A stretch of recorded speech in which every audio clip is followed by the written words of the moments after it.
कुठलीही भूत प्रेत पिशाचिनी हे जे साधन आहेत ह्याच्यात पडू नये. त्याच्यात कसं आहे की कंट्रोल खूप जास्त लागतो आणि मेजॉरिटी जे लोक आहेत त्यांना साधारण यक्षिणीसुद्धा जवळ आली तर एकदम पॅन्ट म्हणजे पिवळी होईल. गायत्री मंत्राची साधना स्त्रियांनी करावी का? आणि कुंडलिनी जागरण जर कोणी म्हणत असेल की एका विकेंडमध्ये करतो, 10 दिवसात करतो, 2 महिन्यात करतो, अजिबात जायचं नाही. मंत्र शाब्दिक अवतरण देवताचं. बरोबर. आणि देवता प्रेरणा करते म्हणून आपण मंत्र म्हणू शकतो. तुम्हाला जर वाटत असेल की अभिचार क्रिया माझ्यावर होत आहे किंवा माझ्यावर कोणीतरी कुदृष्टी ठेवली आहे, तर हे सोपं सरळ शांत मार्ग आहे. मंत्र साधना म्हणा, शाबर मंत्राची साधना किंवा मंत्र जप आणि कुंडलिनी जागृती किंवा आत्मसाक्षात्कार एखाद्या व्यक्तीला झाला तर त्याला आपल्या मृत्यूची वेळ कळते का? मृत्यू कधी आहे आणि टाळताही येतं. कुलदेवतेची साधना कशी करावी आणि कुलदेवतेची साधना जर घडली नाही, ती कोपते आणि शापते, खरं आहे का? आणि तिच्या हातात ना कुंकू आणि हळद येत होतं. मला आठवतं आहे व्यवस्थित. एकदम असं जे म्हणतात ना की मी असं बघितलं आणि असं चकित झालो की हे काय. मला एक प्रकाश एकतर दिसायला लागला आणि प्रकाशाच्या मध्ये मला ते प्रकाश आहे कुठे, तर ते प्रकाशाच्या मध्ये एक ज्योत आणि इथे दिसायला लागली. मला प्रत्यक्षात दिसायला आपण हे कंटिन्युअस नाही पण असं फ्लिकर असं मला कळायला लागलं की काहीतरी आहे. जसं कोणीतरी ॲस्पिरिन टॅबलेट पाण्यात घातली ना तसं तुमचं देह जातं आहे. जे खूप छान असं फिलिंग नाही येतो म्हणजे जो लोक म्हणतात ना खूप छान आहे, हो, ते काही त्यांना म्हणजे एक्सपिरियन्स झालेला नाही. आत्मसाक्षात्कार पुढे येऊ शकतो पण तो आज आपल्याला पाहिजे असं अजिबात करू नये आणि कोणाही मागे जाऊ नये त्या आत्मसाक्षात्कारासाठी. मंत्र कशासाठी? तर आत्मसाक्षात्कारासाठी, समोर आत्मोन्नतीसाठी. हा आत्मसाक्षात्कार कसा करायचा आणि कसा होतो? आपण जे काय मंत्र म्हणतो तो आपल्या कॉन्शियसनेसमध्ये, आपल्या ऑरामध्ये, आपल्या इर्दगिर्द आजूबाजूला ती स्पंदनं फिरत असतात. आध्यात्मिक साधना जी आहे ती कशी करावी आणि आध्यात्मिक साधना करताना निगेटिव्हिटी येते का आणि ही निगेटिव्ह एनर्जी खरंच आहे का? बटुक भैरव साधना अशी पण एक आहे. तर बटुक भैरव म्हणजे कालभैरवाचं रूप आहे, काय आहेत?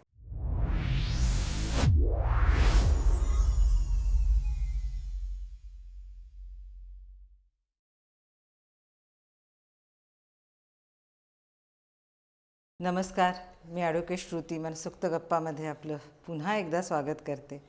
ह्या आधीच्या भागामध्ये आपण डॉक्टर मनीष पंडित सर यांच्याशी महाभारत डेटिंगवर चर्चा केली, पण सरांचं स्पिरिच्युअलिझममध्ये सुद्धा खूप मोठा अभ्यास आहे. तर आज ते मार्गदर्शन घेण्यासाठी आपण पुन्हा एकदा त्यांना इन्व्हाइट केलं आहे आपल्या स्टुडिओमध्ये. सर, मनसोक्त गप्पामध्ये पुन्हा एकदा तुमचं खूप खूप स्वागत. महादेव. आणि या आधीच्या भागामध्ये आपण महाभारत डेटिंगबद्दल बोललो आहे. त्यावेळची ग्रहस्थिती काय होती, 2031-32मध्ये जग नष्ट होणार आहे का नाही अगदी, आणि त्याला काय उपाय करायचे हे पण आपण बोललो.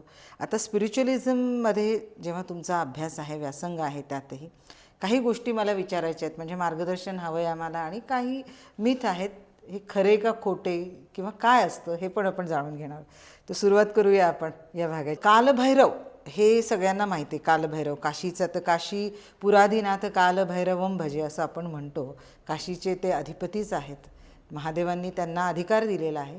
कालभैरव आहेत. पण बटुक भैरव साधना अशी पण एक आहे. तर बटुक भैरव म्हणजे कालभैरवाचं रूप आहे, काय आहे ते?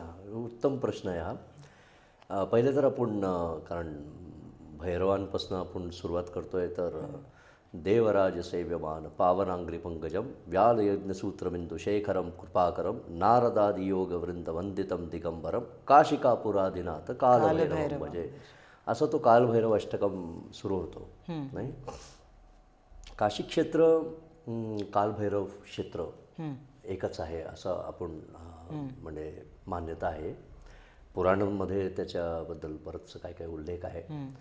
बटुक भैरव हा जो आहे किंवा वटुक भैरव सुद्धा साऊथ इंडियामध्ये त्याचा उल्लेख सापडतो आपल्याला.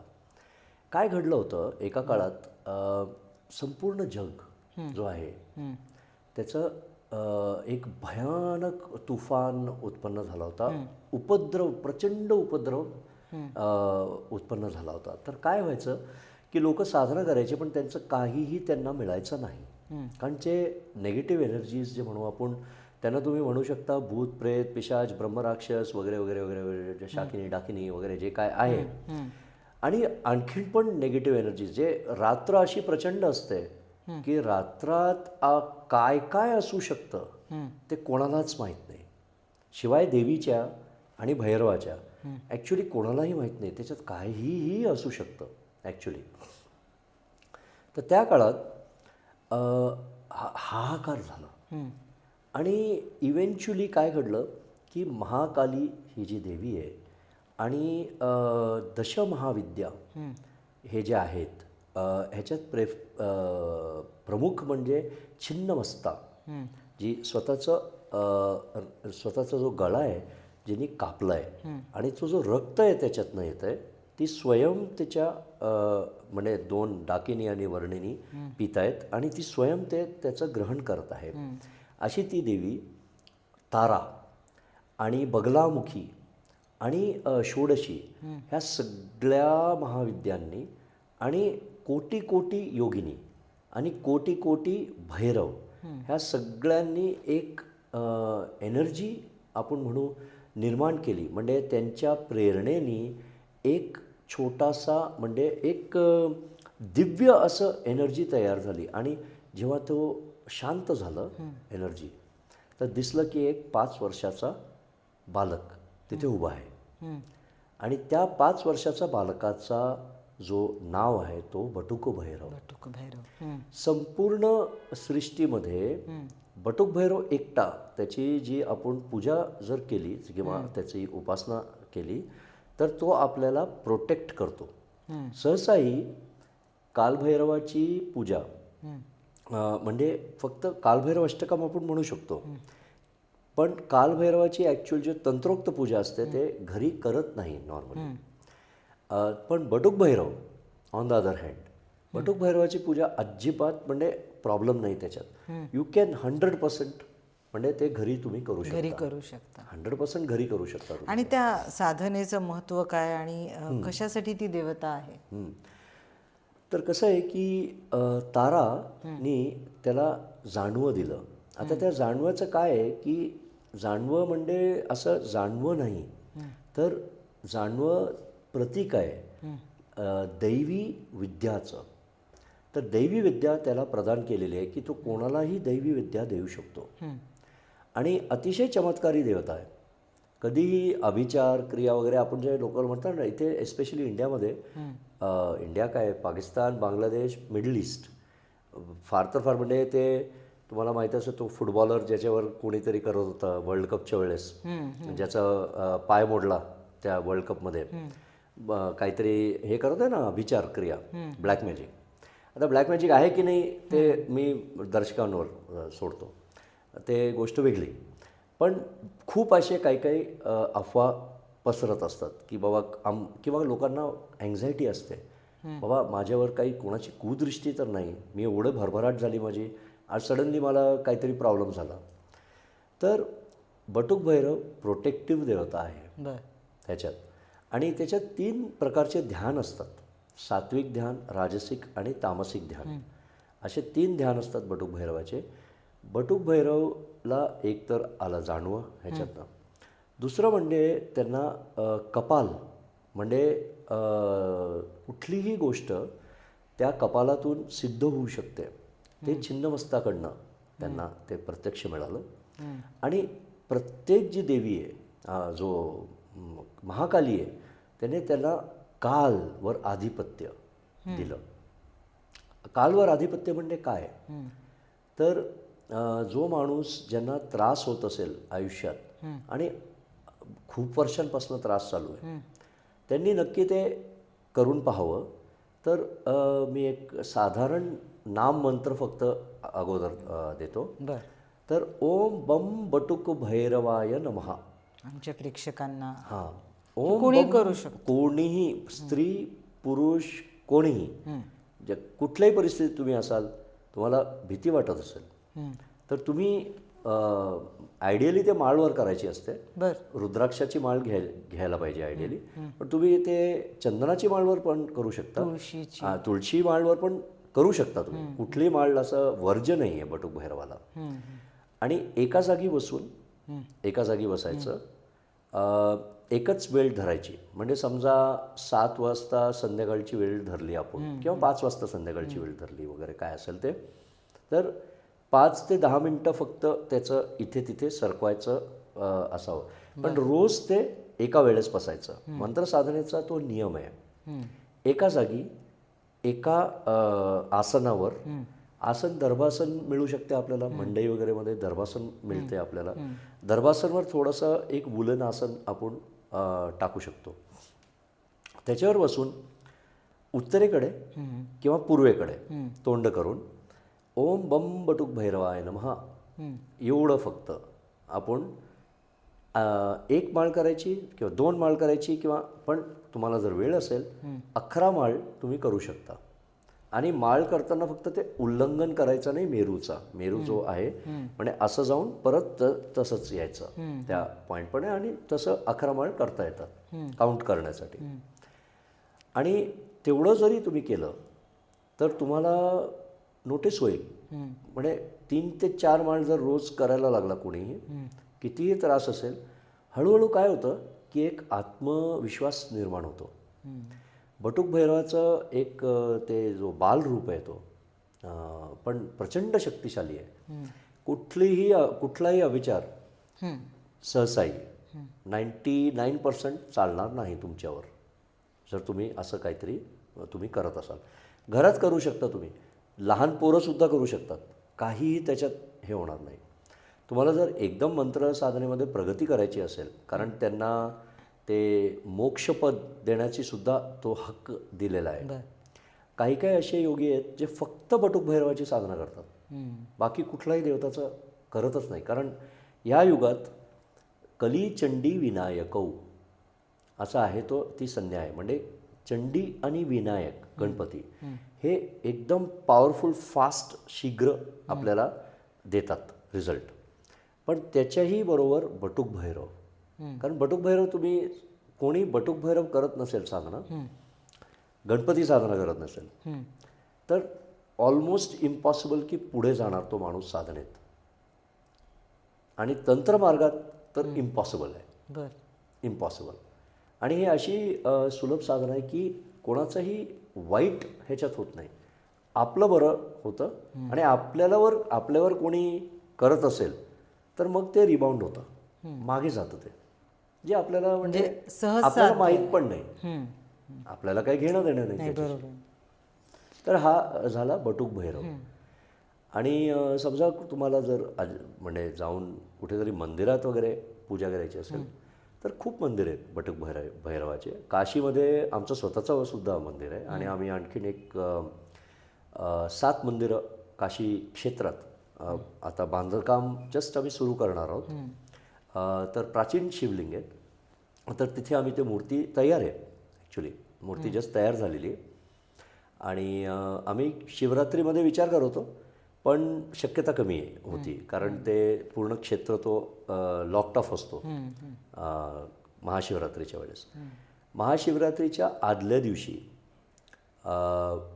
फाल्गुन कृष्ण त्रयोदशीचा जो पर्व असतो, त्या दिवशी काश्मीरी शैवाय ट्रेडिशनमध्ये बटुक भैरवाची जयंती असते, which is very powerful actually.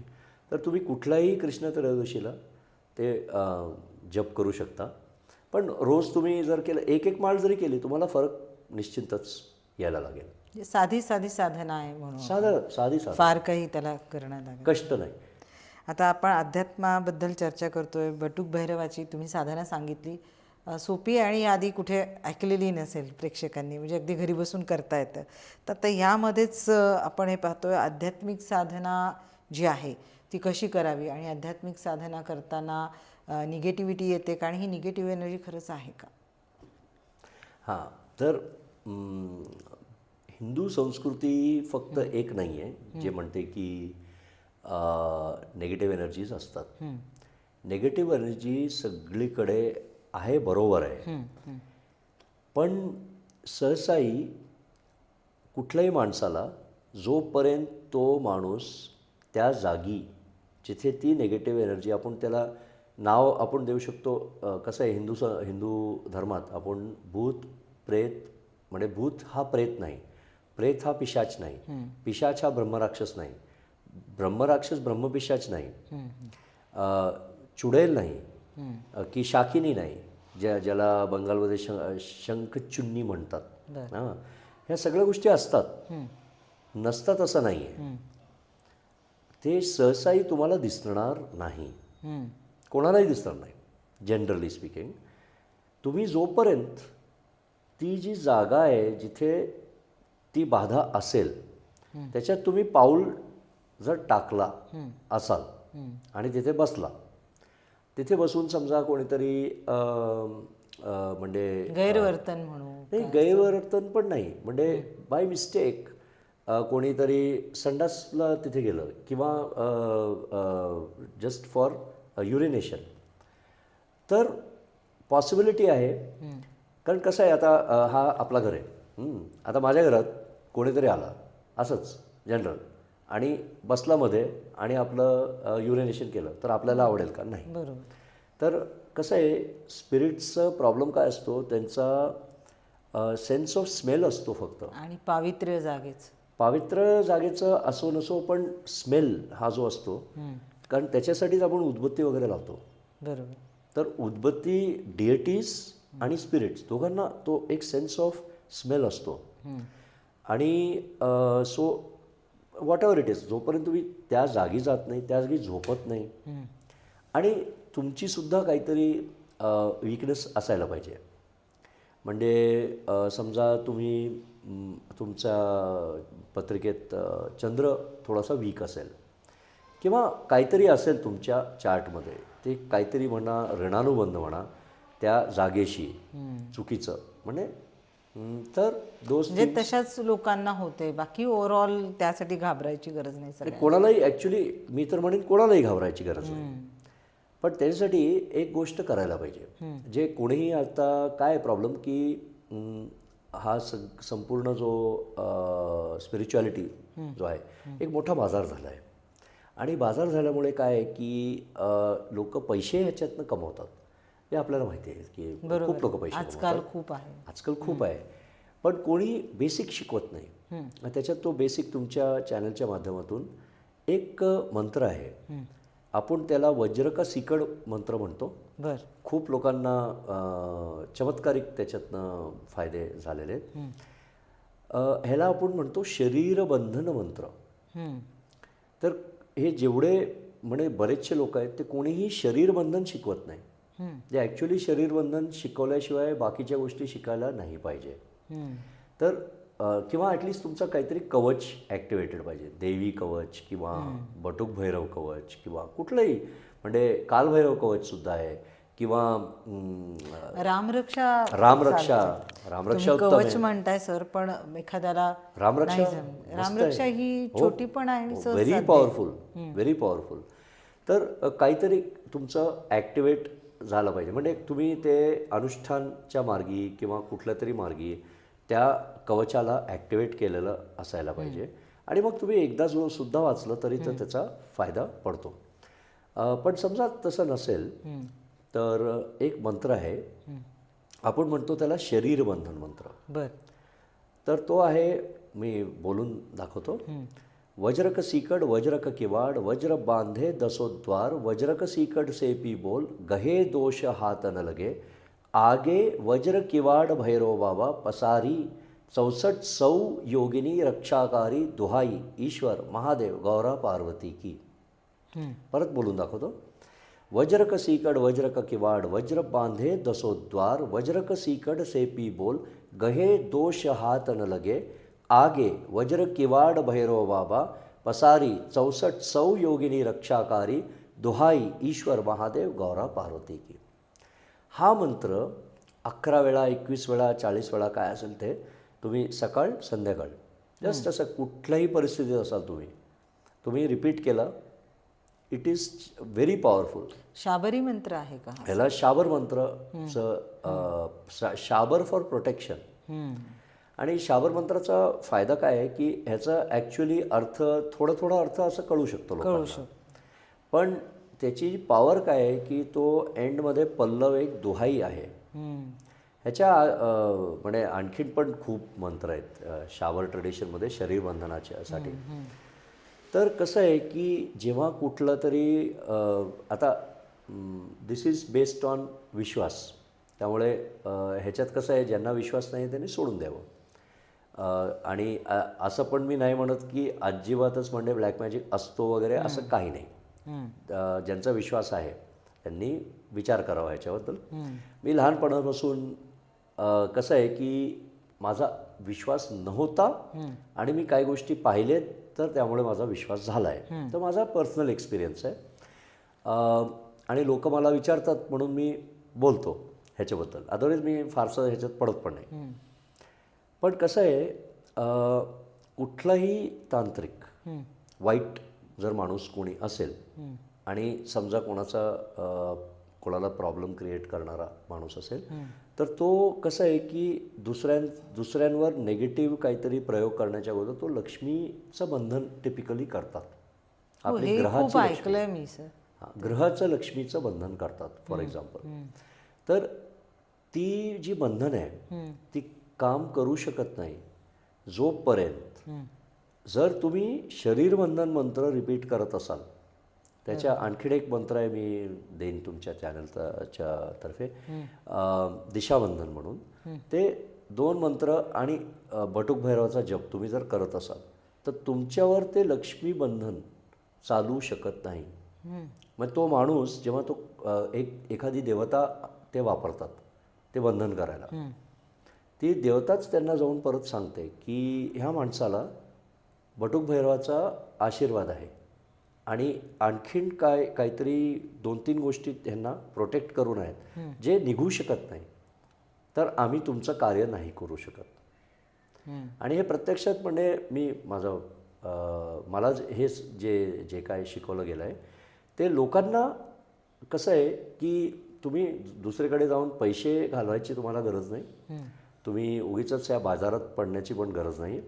पण तुम्हाला जर वाटत असेल की अभिचार क्रिया माझ्यावर होत आहे किंवा माझ्यावर कोणीतरी कुदृष्टी ठेवली आहे, तर हे सोपं सरळ शांत मार्ग आहे. तुम्ही बटुक भैरवाचा जप करा आणि हे वज्रक सिकट जो आहे, असे असंख्य लोक आहेत, हजारो लोक आहेत जे माझा तो एक ऑडिओ आहे फक्त, ज्यांना येत नाही ते रिपीट करायला सुद्धा अँझायटी वाटते, पण ते लावून ते झोपतात. 54 टाइम्सचा एक ऑडिओ आहे, मी तुम्हाला तेही मी देईन, तर तुम्ही तुमच्या कॉमेंट सेक्शनमध्ये टाकून देऊ शकता ते त्याचं लिंक. तर ऑन करून तुम्ही झोपू शकता ते आणि आरामात एकदम मस्त झोप लागते लोकांना. म्हणजे तुम्हाला म्हणता येऊ न येऊ पण जे म्हणतात ना स्पंदन ऐकून सुद्धा घरामध्ये म्हणा. हां, मंत्र इज स्पंदन. कसं आहे की मंत्रशास्त्र हा गूढ शास्त्र आहे. आपण जे काय मंत्र म्हणतो, शाबर नाही, शाबर प्रोटेक्शनसाठी आहे, पण आपण जे काय मंत्र म्हणतो तो आपल्या कॉन्शियसनेसमध्ये, आपल्या ऑरामध्ये, आपल्या इर्दगिर्द आजूबाजूला ती स्पंदनं फिरत असतात. आणि मी अगोदर तुम्हाला म्हणजे प्रेक्षकांना सांगितलं होतं की आपण बसतो एका जागी एका वेळेस. का ते एका वेळेस, का एका जागी? समजा माझं कोणीतरी फ्रेंड आहे किंवा सखी आहे, चला गर्लफ्रेंड आहे, मी लहान होतो, चला मी 19 वर्षाचा आहे, परत माझी एक गर्लफ्रेंड आहे, चला. तर मी तिला जाऊन भेटतोय समजा कॅम्पमध्ये, ते कुठली ती जागा जिथे एक सँडविच मिळते ना, ते मार्जुरीनला दररोज 6 वाजता मी जाऊन तिला भेटतो. आता ती येते 6 वाजता माझ्याबरोबर येऊन बसते. समजा 2 महिन्यानंतर सडनली बाय मिस्टेक माझा मोबाईल फोन नाही, काही नाही वगैरे, काहीतरी घडलं, मला वॉर्न करता आला नाही, पण मी नाही जाऊ शकलो. पण ती पोरगी जाऊन बसेल की नाही तिथे? हो, बरोबर. तसंच देवता आहे. तसंच देवता आहे. सवयीचा भाग. देवता आपले सखासारखं होऊन जातात. कारण आपण ते मंत्र फक्त जपतोय आणि देवतासारखं काहीही ह्या जगात नाही आहे. संपूर्ण जग तुम्हाला सोडून घेऊन असं बाजूला टाकून तुमच्यावर पाय असं करून कुचलून 2-3 झापड मारून जाऊ शकतं, पण देवता तुम्हाला सोडणार नाही. तुम्ही जर चांगलं सात्विक माणूस जर असाल किंवा स्त्री, तर तुम्हाला देवताचा पाठिंबा मिळू शकतो. फक्त तुम्ही नाममंत्र, हा जो नाममंत्र आहे तुम्ही रिपीट करत जा. पण एक वेळेस बसायचं आणि एक वेळेस त्याचा म्हणजे काय 7 माळ असेल तर रोज 7 माळ, कमी नाही जास्त नाही, पण 7 माळ करायचे.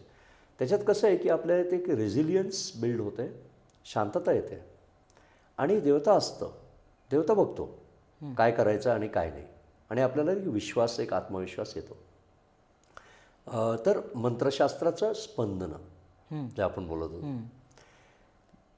मंत्रशास्त्र हा असं आहे की मी जेव्हा म्हणतो ओम बम बटुक भैरवाय नमः, तर देवता प्रत्यक्षात तिथे समोर द्वैत भावानी येणार पॉसिबली, पण आपल्या शरीरात सुद्धा आवेश होऊ शकतो. आणि तो आवेश कसं आहे की आपल्याला कळणार सुद्धा नाही, पण देवता आपल्या आत असं कुठेतरी जाऊन बसते सुद्धा, की बाबा हा जसं आपले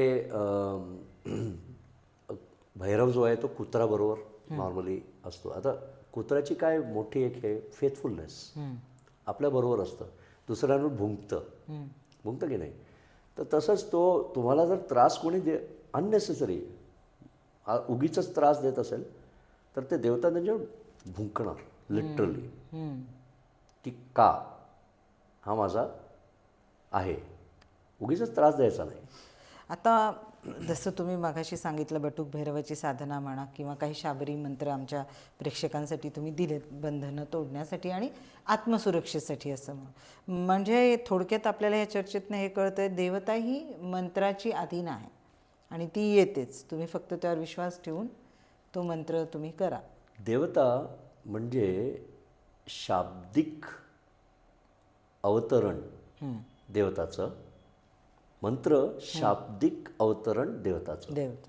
बरोबर. आणि देवता प्रेरणा करते म्हणून आपण मंत्र म्हणू शकतो.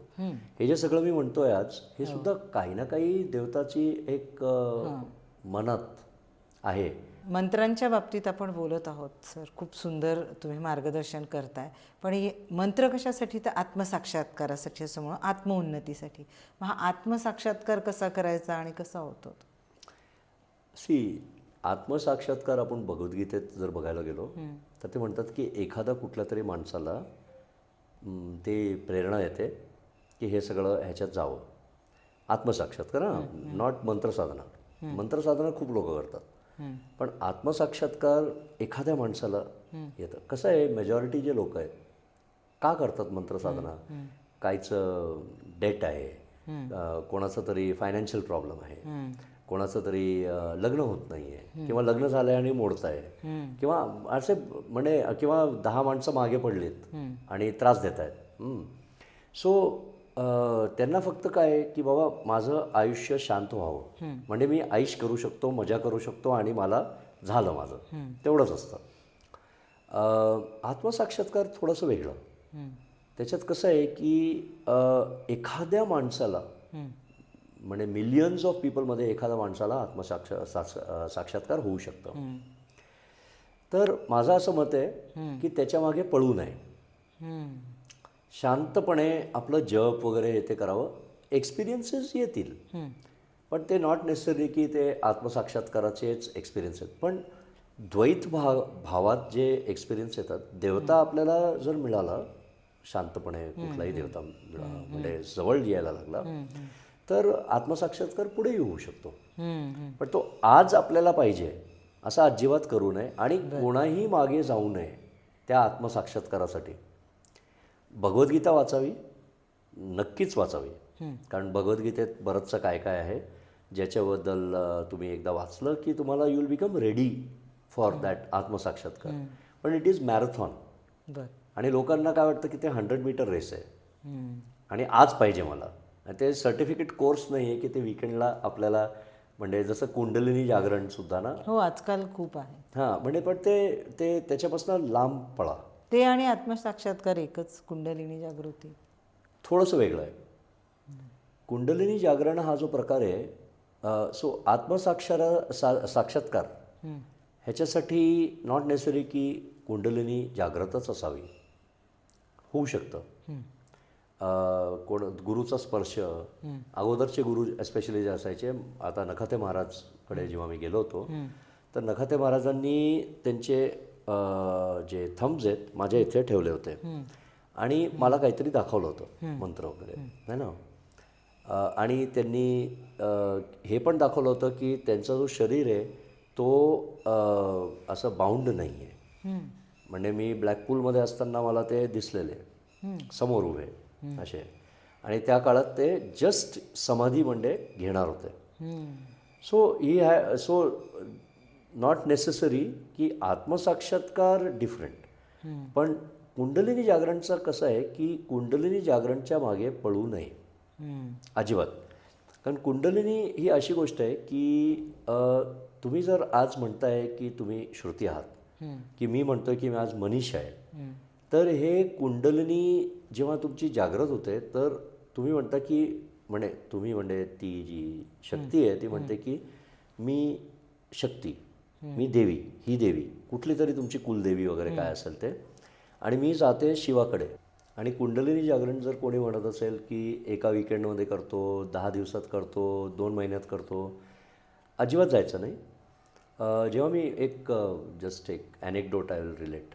जेव्हा मी लहान होतो नखाते महाराजांकडे, कारण आपल्यालाही असं डिल्युजन असतात की जागृत झालं आहे वगैरे, सगळं झालं आहे, नाही झालं आहे, वॉटएव्हर. नखाते महाराजांकडे मी गेलो होतो आणि म्हटलं होतं की हां माझी कुंडलिनी इथपर्यंत पोचली वगैरे. ते हसले, आणि तू बाळ आहेस, तुला समजत नाही आहे, ते कुंडलिनी जागृत जर झाली तर तू काम करू शकणार नाही, तू बाकी काही करू शकणार नाही. तू ते अगोदर जे संत बिंत असायचे ना ते असे बसलेले असायचे आणि अजिबात हलायचे पण नाही. आणि मग कुठेतरी एका जागी इथे तिथे ते तुकाराम महाराज वगैरे ज्यांना ते त्रास झाला, ते तुम्हाला पण होऊ शकतो. कारण सगळे तुमचे जे कर्म आहेत ते एका झटक्यात ते बाहेर येणार आणि तुम्हाला सगळं ते जे एवढे जन्मांचे जे कर्म आहेत एक झटक्यात तुम्हाला एक्सपिरियन्स करावं लागणार. तर कशाला तुम्ही ते सगळ्या त्या गोष्टी, दुःख तुम्हाला कशाला पाहिजे, पहिली गोष्ट. आणि तुला होईल ते म्हणे पुढे जाऊन, जेव्हा होईल तुला स्वतःला कळेल.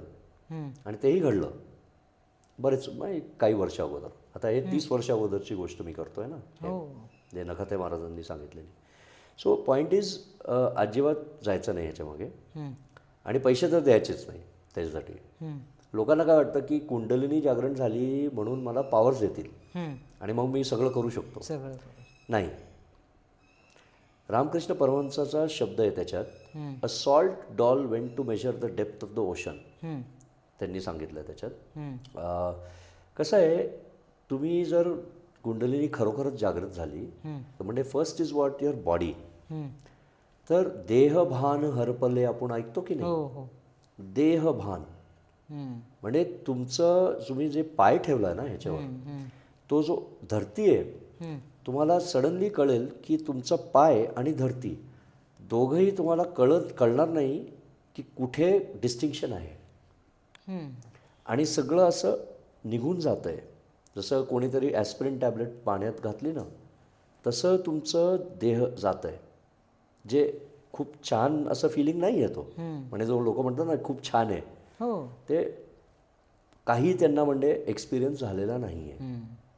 आणि हे मोठे संत रामकृष्ण परमहंस जे म्हणतात, salt doll went to measure the depth of the ocean. आणि असं म्हणतात त्यात चूक जरी झाली कुंडलिनी जागृतीचं, तुम्ही आत्ता म्हणालात ना आजकाल आहे बरंच, पण ते योग्य शास्त्रोक्त पद्धतीने जर करता आलं नाही योग्य गुरुकडून, तर मग त्यात क्रोध वाढतो आणि अशा बऱ्याच काही गोष्टी होतात. क्रोध वाढणं वगैरे मायनर गोष्टी आहेत.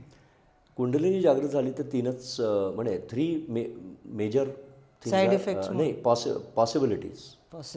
पहिला, जागृत झाली, मूलाधार समूहाधार ते शक्ती सटकन वर गेली, पण ती शक्ती नाही जाते, ते तुम्ही जात आहात.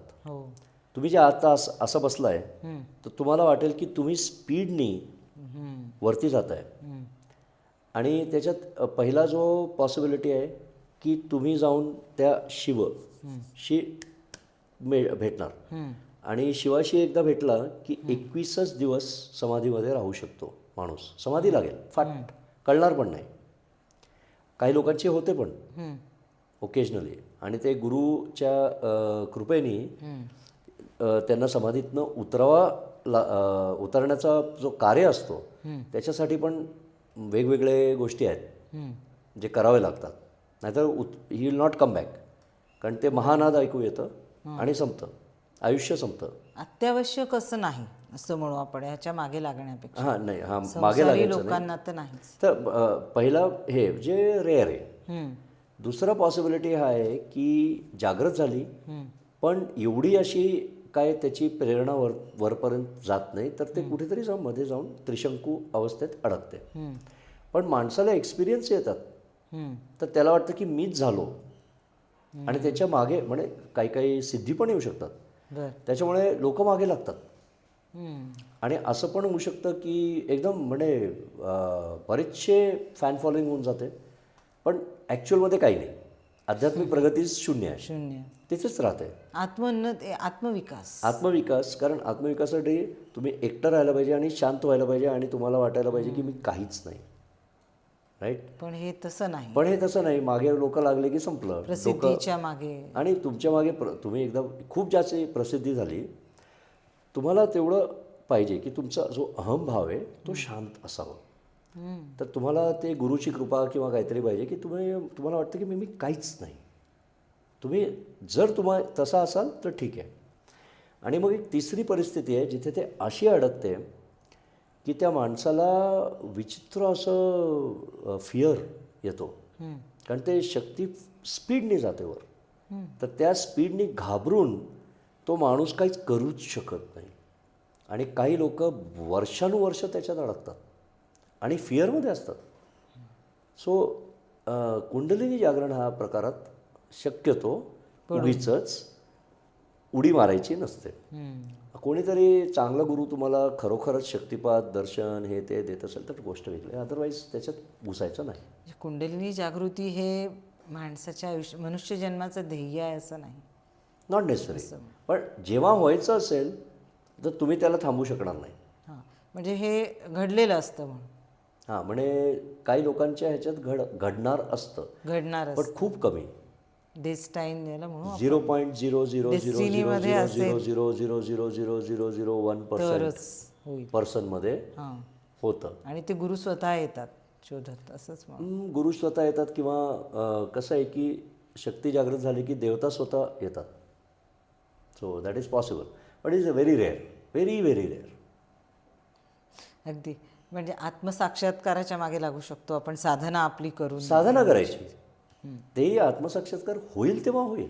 हां, भगवद्गीता वाचायचं, बरं, ते फायदेशीर आहे, कारण त्याच्यात जरा थोडंसं ज्ञान मिळतं की काय असतं ते. तुम्ही आता सांगत आहात ना कुंडलिनीबद्दल वगैरे, तर असे आता आपण पाहिलेत की थोडक्यात म्हणून कोणी काही केलं वगैरे मंत्र साधना असे आपण म्हणालो, काही असे थोडक्यात अनुभव तुम्हाला सांगता येतील तुम्ही स्वतः अनुभवलेत स्पिरिच्युअल जर्नीमध्ये? हां, म्हणजे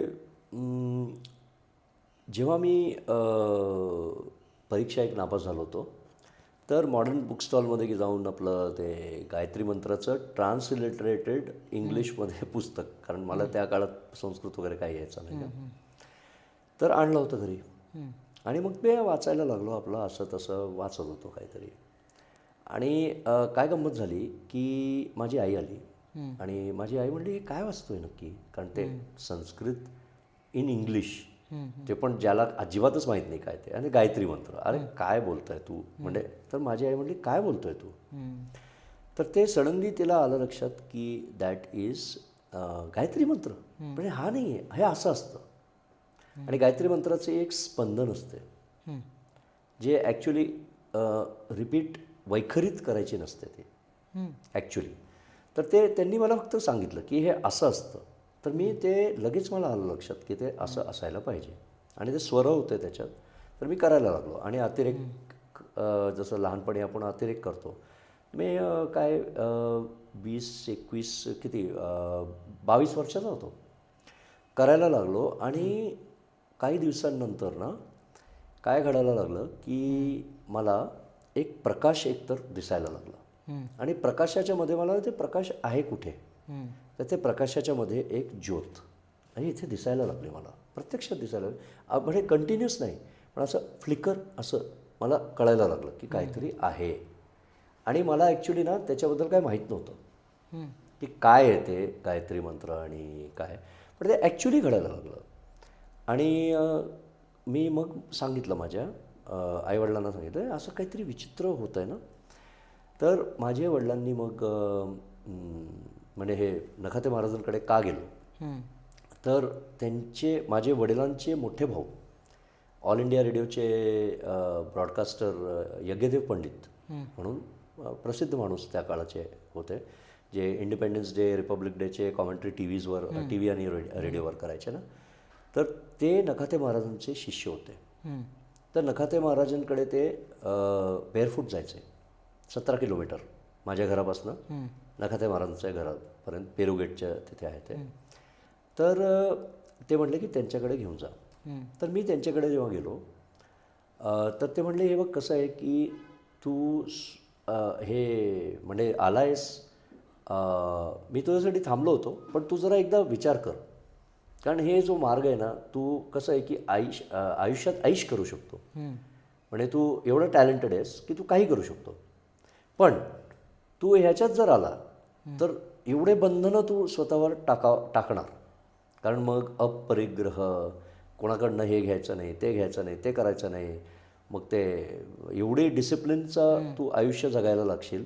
करायचं आहे का खरंच तुला, म्हणजे नाही जरी केलं तरी चालेल, तर मी तुला एक 40 दिवसाचा समय देतो, तू विचार कर आणि ह्या दिवशी ये पण, जर येत असशील तर, नाही तर ठीक आहे.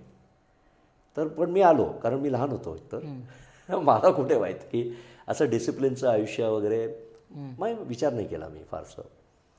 आणि गूढ ह्याच्यात आय थिंक कुठे ना पूर्वजन्मीचे संस्कार असतात आपल्याकडे.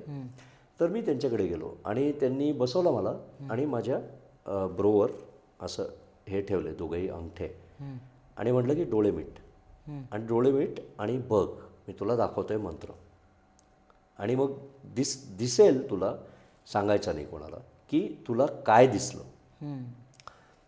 तर मला ते ग्लोईंग असं जो आहे ना मंत्राचे अक्षरं असे दिसायला लागले, काही तेव्हा दिसलं ते. तर ह्या सगळ्या गोष्टी असतात.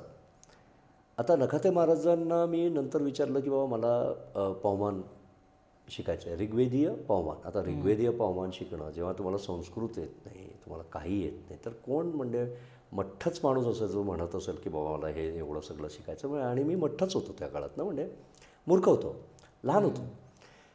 अजून पण एवढं नाही की सगळंच मठ्ठपणा गेलेलं आहे असं आपण कधीच म्हणू शकत नाही, पण ज्ञान कधी कधी आपल्याला ना खूप विचित्र असं वेशमध्ये येऊ शकतो. तर त्यांनी सांगितलं की फाटक गुरुजी म्हणून आहेत, ते त्या काळात वेद वाचस्पती होते पुण्याचे. तर मी इंग्लंडमध्ये ऑलरेडी पोचलो होतो तोपर्यंत, आणि तर फाटक गुरुजींकडे मी गेलो. तर फाटक गुरुजींनी काय सांगावं मला की ते म्हणले की ह्या दिवशी तू ये. तर त्यांच्याकडे ऑरिकल एक होतं. ऑरिकल म्हणजे काय, ते एक बाई होती जे गोशालामध्ये ते त्यांना बसवायचे, आणि एक कुठली तरी देवी होती रत्नागिरीची, ते त्यांच्या शरीरात बोलवायचे ते आवेशमध्ये, आणि ते विचारायचं त्यांना की हे करायचं की नाही. तर मी लेट पोचलो थोडी त्या दिवशी, तर ते ऑलरेडी त्यांचं चालू होतं सेशन. तर मी आत गेलो तर गौशाला राईट साईडला होती त्यांची. जे लोक माझे जे रामेश्वर फाटकांना ओळखतात ते अजून म्हणजे ते त्यांना माहिती आहे की कुठे आहे ती जागा. फाटक गुरुजी तर आता म्हणजे he is not there in physical form. तर ते उभे होते आणि ती जी बाई होती ती बसली होती, आणि तिच्या हातातनं ना कुंकू आणि हळद येत होतं. मला आठवतं आहे व्यवस्थित, एकदम असं जे म्हणतात ना की मी असं बघितलं आणि असं चकित झालो की हे काय आहे. आणि मग ते आले आणि बंद केलं त्यांनी दार ना, म्हणजे की जा तू म्हणे, तू बस, मी विचारतोय अगोदर. आणि काही वेळानंतर ते आले बाहेर आणि म्हणले मी तुला शिकवणार. ते देवीने सांगितलं आहे ह्याला शिकवायलाच पाहिजे, पहिली गोष्ट. दुसरी गोष्ट म्हणले तू होम हवन पुढे जाऊन लोकांना शिकवणार जगभर आणि ते प्रसिद्ध होईल. म्हणजे ते कुठल्याही गोष्टीने थांबणार नाही. खूप लोक शिकतील तुझ्या हातातनं. आणि तिसरं म्हणजे ते काय म्हणले होते की तुला विश्वास नाही आहे, निगेटिव्ह एनर्जी भूतप्रेत याच्यावर विश्वास नाही आहे, होईल म्हणे, होईल पुढे जाऊन होईल. हे 3 आणि आणखीन काही गोष्टी सांगितल्या होत्या त्यांनी जे मी म्हणे बोलत नाही इथे उगीचंच काय म्हणे.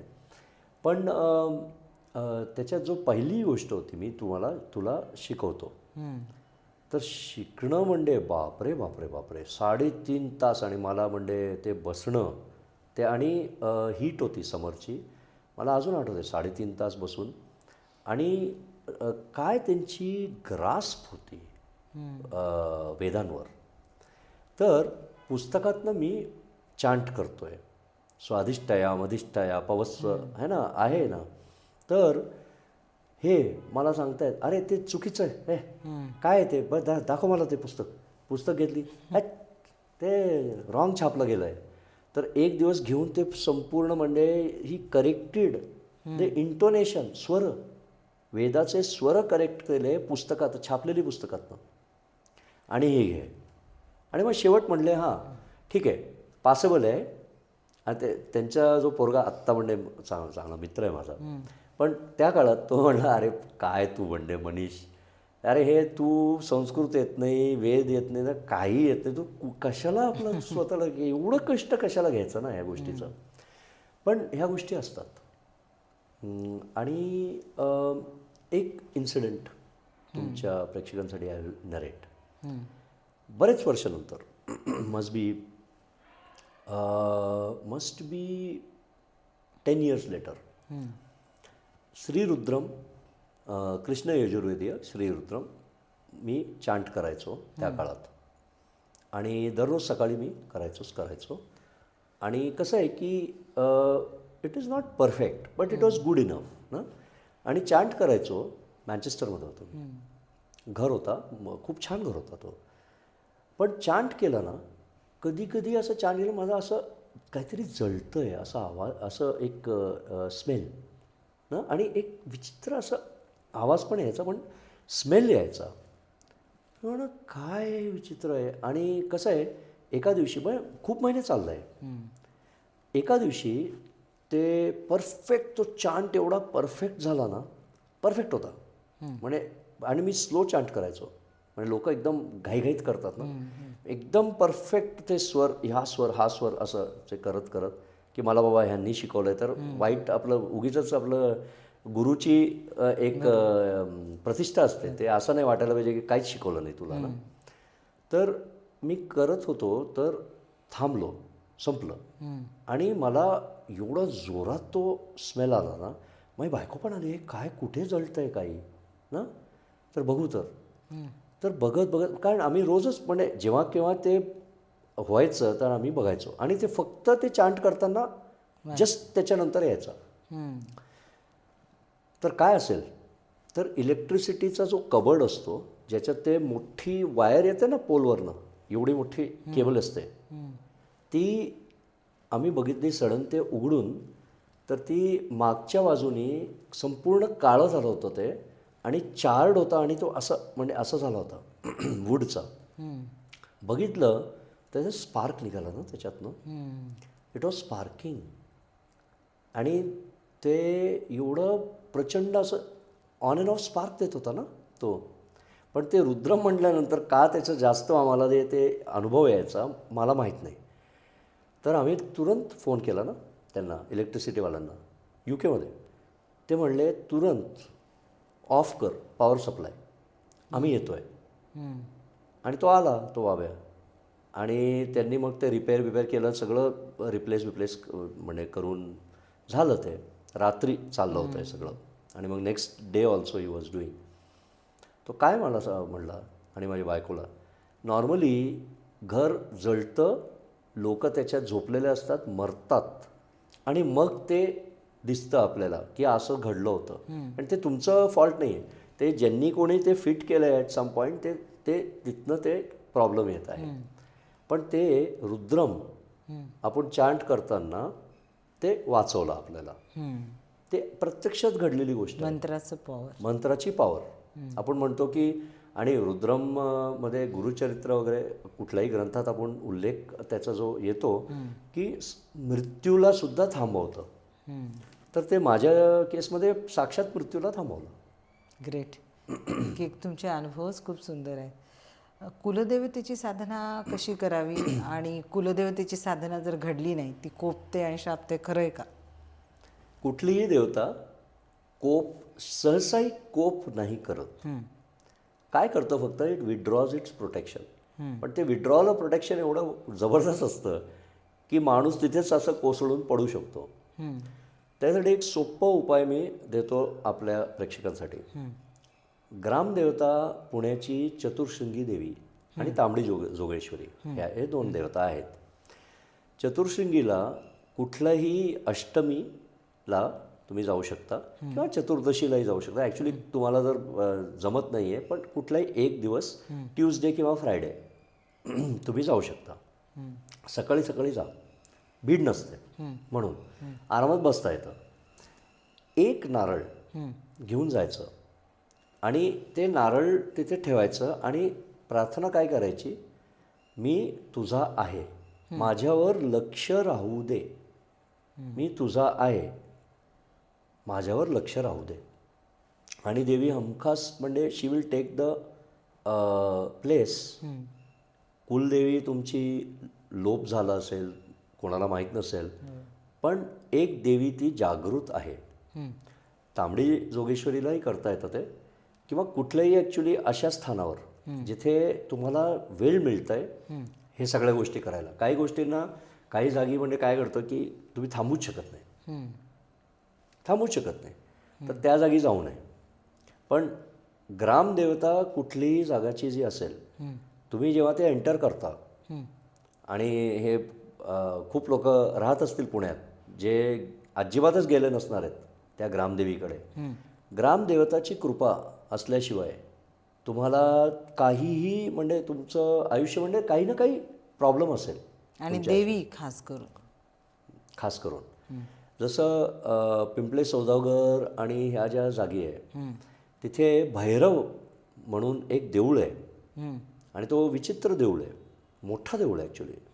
आणि ते तिथे जाऊन तुम्ही निदान एक नारळ जाऊन फक्त बाबा माझ्यावर लक्ष राहू दे, त्रास होऊ देऊ नको मला, काय बाबा प्रॉब्लेम असेल इथे त्याच्यातनं मला वाचव, एवढं फक्त तुम्ही जरी सांगितलं तर तुमचं जे ग्रामदेवता वगैरे काय दॅट इज लाईक कुलदेवता इन अ वे. कुलदेवता ॲक्च्युली तुम्हाला माहीत असेल, एक साडी किंवा doesn't need to be Kanjeevaram sari, 500 रुपयाची साडीसुद्धा तुम्ही दिली आणि एक नारळ द्यायचा आणि ते तुमच्या जन्मतिथीवर तुम्ही जाऊ शकता किंवा जन्मनक्षत्रावर जाऊ शकता आणि ते तेवढी दिली आणि तुम्ही नमस्कार केला आणि म्हटलं माझ्यावर लक्ष राहू दे. मंत्र साधनेची गरज नाही तिथे, कारण तुमचे पूर्वजसुद्धा ते त्या देवीला नवस म्हटलेले असतात, त्यामुळे ते देवीचं लक्ष असतो. आणि चतुर्शृंगी ही जी देवी आहे एस्पेशली जागृत आहे.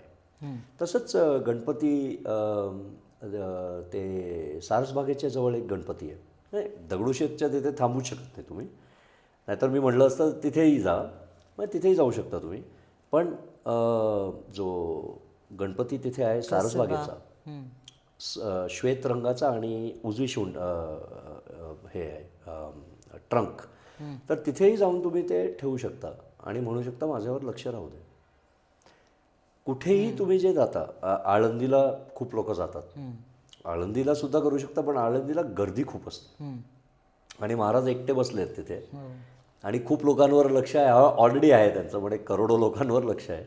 तर असं म्हणजे आणखीन एक माणूस म्हणजे मुश्किल आहे ते, पण म्हणजे तेही बघतात, नक्कीच बघतात. सो दॅट वे कुलदेवता इज इझी. हां, कुलदेवता इज कुलदेवताची साधना जर तुम्हाला घरी करायचं असेल, कुठलीही अष्टकम त्या देवीचे, ते मूळ देवी कोण आहे, दुर्गा, काली, मातंगी, काय जी कोणी असेल, तर अष्टकम एक साधं रिसाईट केलं रोज तरीही चालून जाऊ शकतं. कॉम्प्लिकेटेड गोष्टींची गरज नाही तिथे. खूप सुंदर. म्हणजे अगदी घरी राहून पण आपल्याला या सेवा करता येतात करेक्ट. कुलदेवीच्या. आणि कुलदेवी कोपत नाही कुलदेवी हे कोपत आपल्या चर्चेतून. प्रोटेक्शन विड्रॉ करते जे आपल्याला वाटतं अरे बापरे काय घडलं. कोप कशाला करणार? आई कोप करणार कधी? म्हणजे कितीही वाईट पोरगा असेल तरी ते किंवा पोरगी असेल ते कधी कोप करते? ते 2-3 झापड मारते, पण एवढं असू शकतं, पण तरी म्हणजे प्रेमानेच. अगदी. है ना? आणि खूप छान आणि अगदी रंजक माहिती ते पण उपयुक्त सुद्धा तुम्ही देतात. संपूर्ण असंच वाटतंय आपली ही चर्चा, आणि पुढेही करू. प्रेक्षकांनी आपल्याला कमेंट केले की आम्हाला आवडलं म्हणून. पण आपण आता शेवटाकडे येतो तर थोडक्यात थोडी माहिती आता प्रश्नांकडे वळतोय. कर्णपिशाचिनी सध्या खूप चाललेलं आहे, काही साधू संतांकडे आहे. ही साधना करावी का नाही? अजिबात नाही. बरं, अजिबात करू नये. करूच नाही. मग आता त्याचा प्रश्नच नाही आहे काही. करू नये म्हणजे कुणीच नादी लागू नये त्याच्या. कुठलीही भूत प्रेत पिशाचिनी हे जे साधन आहेत ह्याच्यात पडू नये. त्याच्यात कसं आहे की कंट्रोल खूप जास्त लागतो, आणि मेजॉरिटी जे लोक आहेत त्यांना साधारण यक्षिणीसुद्धा जवळ आली तर एकदम पॅन्ट म्हणजे पिवळी होईल. हो, बरं. त्याच्यात पडायचं नाही. गायत्री मंत्राची साधना स्त्रियांनी करावी का नाही? करू शकता, असं नाही आहे की नाही करू शकत, पण ध्वनी जी आहे गायत्रीची तेवढी डिफिकल्ट आहे की इट टेक्स ट्रेनिंग. थोडीशी ट्रेनिंग लागते. आणि प्लस एक 40 दिवसा म्हणजे 48 डेज साधना जे आपण म्हणतो मंडल साधना, ते स्त्रियांना तर जमणार नाही, कारण मध्ये ते पिरियड येणार. तर ते 21 दिवस होणार, मग 24 दिवस होणार, आणि लांब मंत्र आहे, तर किती माळ तुम्ही करू शकणार, है ना? तर अनुष्ठान जर करायला गेलं तर एवढं सोपं नाही आहे. प्लस हीट उत्पन्न होते गायत्रीने, तर एवढं सोपं नाही. म्हणजे नाही असं धरू आपण. नाही, हां, म्हणजे शक्यतो आणखीन मंत्र आहेत. महामृत्युंजय आहे किंवा शिवकवच आहे. शिवकवच हा जो स्तोत्र हे जे असतात ते जास्ती सोपे पडतात. स्त्रियांनाही चालतात. स्तोत्र एकदम कोणीही वाचू शकतं, पौराणिक स्तोत्र आहे. अध्यात्म साधना एखाद्या व्यक्तीने केली, आता तुम्ही जे सांगितलं, मंत्रसाधना म्हणा, शाबर मंत्राची साधना किंवा मंत्रजप आणि कुंडलिनी जागृती किंवा आत्मसाक्षात्कार एखाद्या व्यक्तीला झाला तर त्याला आपल्या मृत्यूची वेळ कळते का? मृत्यू कधी आहे आणि टाळताही येतो? मृत्यू शक्यतो कोणालाही टाळता येत नाही. एखादा माणूस असतो, जसं चांगदेव महाराज होते, तर चांगदेव महाराजांना प्रत्येक 100 वर्षात ते बॉडी मृत्यू येणार आहे, ह्या वेळेस येणार आहे, तर मी बॉडी बदलून दुसरं बॉडी असं करत करत करत 1400 वर्ष जगले होते. तरी ते जेव्हा आले होते मुक्ताबाईकडे, तर मुक्ताबाई काय लहानची तर पोरगी होती, पण तिने म्हटलं की नाही, हे सगळं याचा काही उपयोग नाही, आणि शिकावं लागलं त्यांच्याकडनं. म्हणजे त्यांना का, त्याचा फायदा एकच आहे, तुम्हाला जर माहीत असेल तुमचा गुरु 1400 वर्षांनंतर येत आहे, बरोबर, आणि काय माहीत आपली परिस्थिती काय असेल त्यावेळेस, तर त्याचा काहीतरी उपयोग पडू शकतो. चांगदेव जर असेल कोणी तर आणि नाही आहेत, मेजॉरिटी तर लोक काहीच नाही आहेत, तर शक्यतो कोणाला ते कळून सुद्धा उपयोग नाही आहे. कळू शकतं का आपण साधनेतून? कळू शकतं साधनेने, पण त्याचा काही उपयोग नाही आहे माझ्या मते. आणि त्याच्यापेक्षा मग शिवकवच आहे किंवा बरेचसे आणखीन मंत्र आहेत मंत्रसाधनामध्ये, ते आपण वाचत गेला तर शांतीने आपलं आयुष्य घडतं आहे. आणि मृत्यूला का टाळायचं आहे तुम्हाला? थोडा एक विश्वास भगवंतावर असायला पाहिजे की आपली, म्हणजे काय त्याला म्हणायचं, भगवद्गीतामध्ये आहे की नाही उल्लेख की तुमची जे काय परिस्थिती असेल ह्या जन्मात विद्येच्या बाबतीत, म्हणजे साधनेच्या बाबतीत, ते कधी ना कधी तुम्हाला मिळेलच. फॉरवर्ड होईल. एवढं काय विचार करायचं त्याचे. एक काही मंत्रसाधनेच्या बाबतीत बोलतोय, प्रेक्षकांसाठी म्हणा किंवा हे अकाल मृत्यू जे काही येतात त्याला टाळण्यासाठी काही अकाल मृत्यू काय आहे? ते गहन आहे बरंच. सो देव्यः कवचम, तो एक अतिशय चांगला कवच आहे. शिवकवच, त्याच्यात तो जो श्लोक आहे, क्षीणायुर प्राप्त मृत्युर्वा महारोग गतो विवा सद्य सुखमाप्नोति दीर्घम आयुष्च विंदती. हां, सौमंगल्य विवर्धनम, त्याच्यात तो फलश्रुतीमध्ये आहे. तर माणसाला मृत्यू जरी आली असेल, अकाल मृत्यू बद्दलच बोलता येते, तरी तो अकाल मृत्यू टाळून सुखचा भोगी होऊ शकतो शिवकवचच्या जपाने. देवी कवच शिवकवच. देवी कवच शिवकवच, पण शिवकवच त्याच्यात परफेक्ट आहे. शिवकवच पण दिलंच आहे ते. त्याच्यात 4 भाग आहेत. पहिला आहे न्यास, त्याच्यानंतर येतं कवच, त्याच्यानंतर येतं अष्टोत्तर, शिवाष्टोत्तर, आणि मग शक्तिपाठ, आणि मग एक फलश्रुती. तर एवढं आपलं रिसाईट करायचं, 3 वेळा रिसाईट करायचं रोज, किंवा 7 वेळा रिसाईट करायचं. तर त्याचा एकदम परफेक्ट तुम्हाला फायदा होऊ शकतो. खूप छान सर. म्हणजे प्रतिबंध कसा करायचा आणि अध्यात्मामध्ये राहूनही विज्ञानाच्या जवळ कसं, हे तुमच्याकडे पाहून कळतं आहे अगदी. म्हणजे डॉक्टर असूनही तुम्ही एवढं स्पिरिच्युअल जर्नी तुमची पुढे जाते आणि मार्गदर्शनही करत आहात तुम्ही. खरंच खूप ग्रेट. आणि आमच्या प्रेक्षकांनाही नक्कीच हे ऐकून नवीन ज्ञानात भरही पडलेली आहे.